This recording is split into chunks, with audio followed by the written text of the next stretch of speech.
Magandang umaga po. Ang ating pag-usapan sa ngayon ay sandali lang. Ito po yung ating isisiwalat ay yung may isang kandidato pagka-ombudsman na ang asawa ay congresswoman. Nako, almost 400 million ghost, hindi naman sabing ghost, iniimbestigahan pa na mga flood control projects na mga diskaya kay Representative Ann Matibag ng Laguna sa First District ng Laguna. Tapos ang mister niya na si Attorney Melvin Matibag na actually kapartido ni Duterte kasi PDP laban ay nag-apply po ng ombudsman. So may conflict of interest po. Kung siya bagay ng ombudsman, imbestigahan ba niya ang asawa niya? Kasi tinitingnan ng mga tao doon po sa San Pedro Laguna na kung ang distrito niya ay meron pong mga kababalaghan nangyari sa kanya mga flood control projects diyan na ang pinakamalaking kontraktor niya ay yung mga kumpanya, hindi lang isang kumpanya, mga kumpanya ni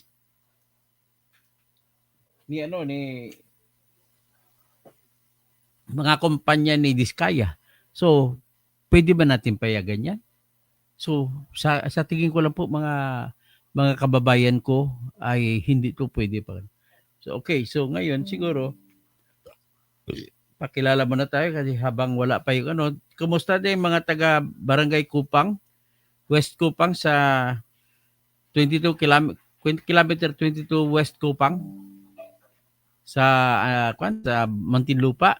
Kumusta na kayo dyan? Dinidemolis kayo ni Sheriff Bernard Brian Ariola. At kakasuhan natin siya, Bernard Ariola, kung nakikinig ka, pati si Judge, ay hindi mo lang inaalintana na may karapatan ang mga tao dyan na third party na walang kinalaman sa kaso, bigla nyung sinama na hindi man lang sila sinama sa kaso, ay sinama ninyo na i-demolish. Sila po yung mga third parties. Kaya sa ilalim po ng Section 16, Rule 39 ng Rules of Court, obligado po kayo na pakinggan ang kanilang affidavit of third parties. Wala silang gagawin kundi ibigay sa inyo. Pero ang ginawa ninyo, wala kayong ginawa. Pati yung judge na si Luwalhati Cruz na yan. Anong klase kang judge? Nagpapakabubo ka ba o sinadya mo na hindi pansinin? Kung sinadya mo hindi pansinin, ibig po sabihin, Judge Luwalhati, ikaw po ay nabayaran ng Ayala. So, kung nabayaran ka ng Ayala, Ayala Steel Manufacturing. So, ngayon, subukan natin buksan itong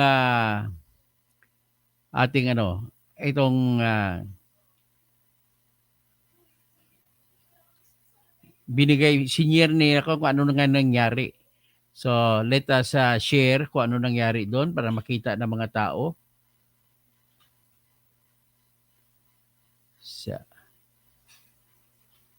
Ano pa?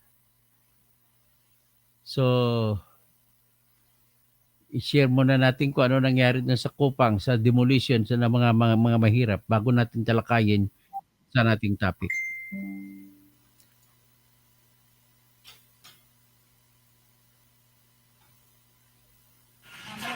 Ayan.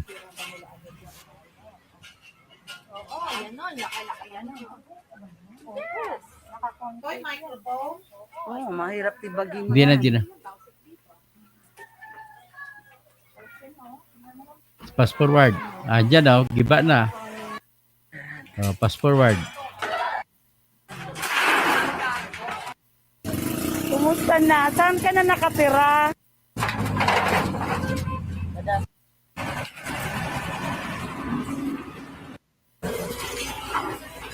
So, tinuloy nila ang demolish na kahit alam nila na may affidavit of third parties na binigay. Kasalanan niyo po yan. Matatanggal ko po kayo sa sheriff at pagka-judge. Pinagpatuloy ninyo.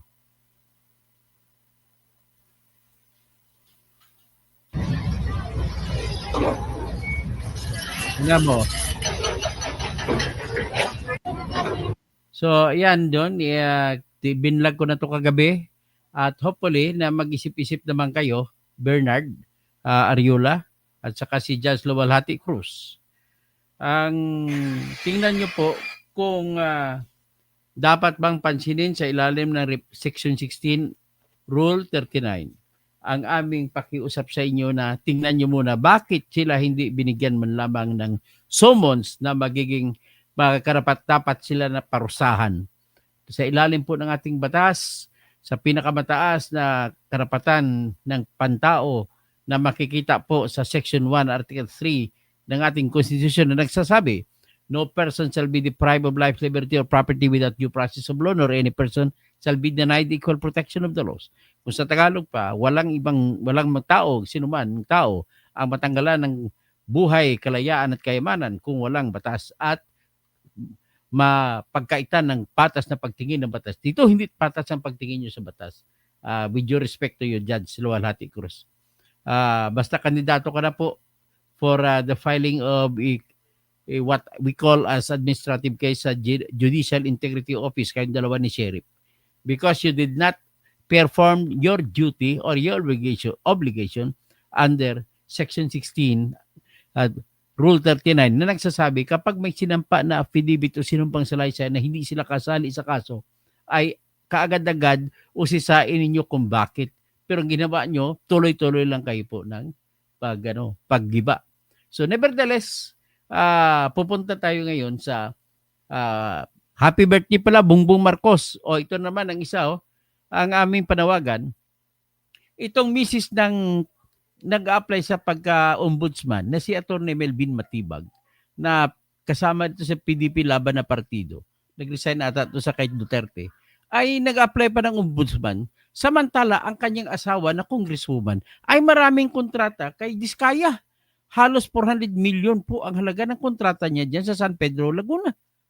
Oh, bakit ka na dapat ay klaruhin mo muna to, tapos nakita pa ng mga tao na yung ang inyong mga proyekto ay kaduda-duda. So, titingnan natin kung paano ito. Oh. Ikuan natin buksan natin. Ang problema itong pinaka-problema ni Melvin Matipag. Melvin, ang problema mo ito, iangkla ko. Akalain mo ba na kung ang ibang flood control project ay sheet pile ang nilalagay, sa kanyo yero nilalagay Anong klase ito? Yero nilalagay. Paano yan? Sus, matindi ito. Ngayon, ano pa bang iba? Itong kontrata, tingnan niyo yung kontrata.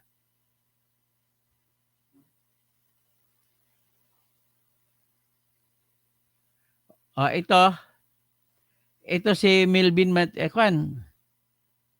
Sino ba ito? Mamaya ko na nun.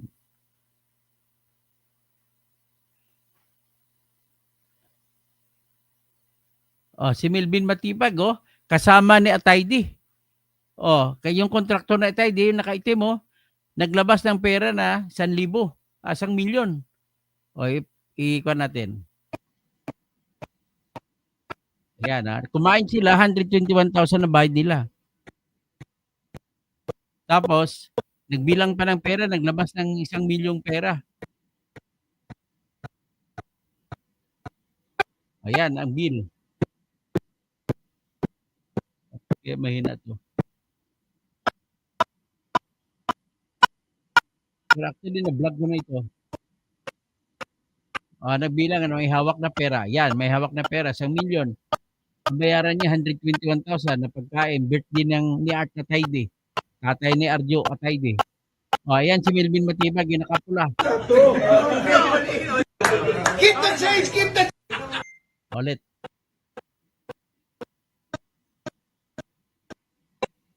Inagaw ni Melvin Matibag yung pera 1,000,000. Magkano? Yan, kandidato pa ka-ombudsman yan. Nasabog. Bilangin nyo nga. Grabe. Tuwalet, balihan mo Alvin, magkano? Teka. Hawakan mo to. Hindi ko na kailangan to, Hindi ko na kailangan. Isa po muna. Nagbabayad 121,000 para sa isang kainan lang.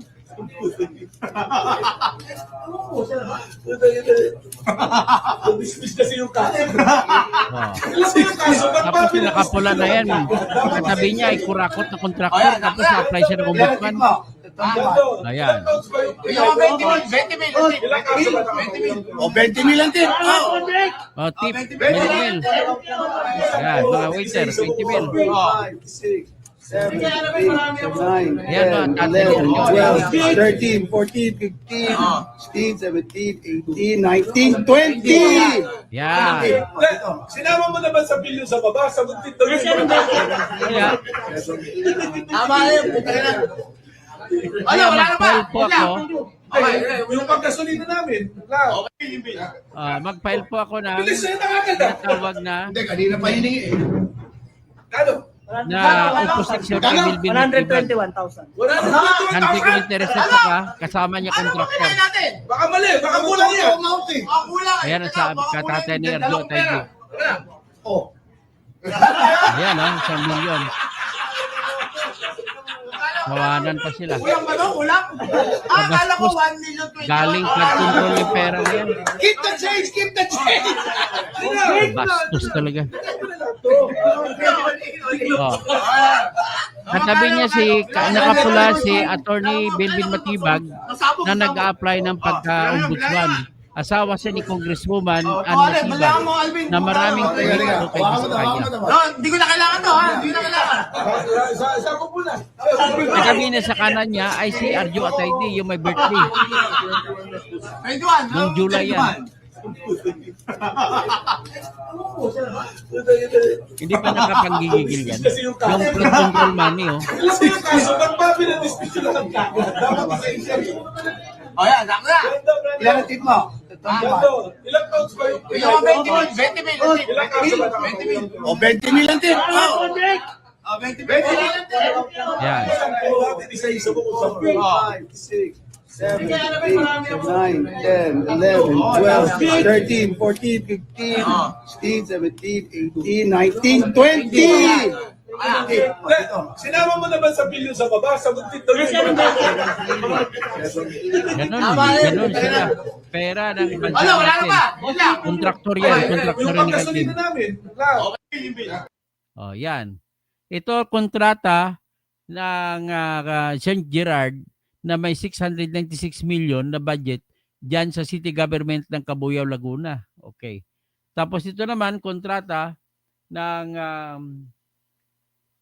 Amethyst kay Vizcaya rin ito. Oh, tapos ito pang iba kontrata. Oh. Ayan, kaya ang punto sa natin dito ay dapat i-oppose ito. Ayan, ang kanilang sheet file, zero ang ginagamit. Matindi talaga. So, hanggang dyan lang muna tayong vlog natin at tayo'y may lalakarin pa para gusto natin maghanap buhay pa. So, magandang umaga lang, BJ Piquero, Pastor Rodi Rabi. Pagdasal mo ako kasi may tayo. Arndt Jeknok ay napakapanggigigil talaga. Conrado Alipio. So, yan po ang ating problema sa bayan natin. Happy birthday, BBM. Dapat sana matanggal ka na. O mag-rally na po kayo lahat. Black Saturday ngayon. Kung Black Friday kahapon, Black Saturday ngayon.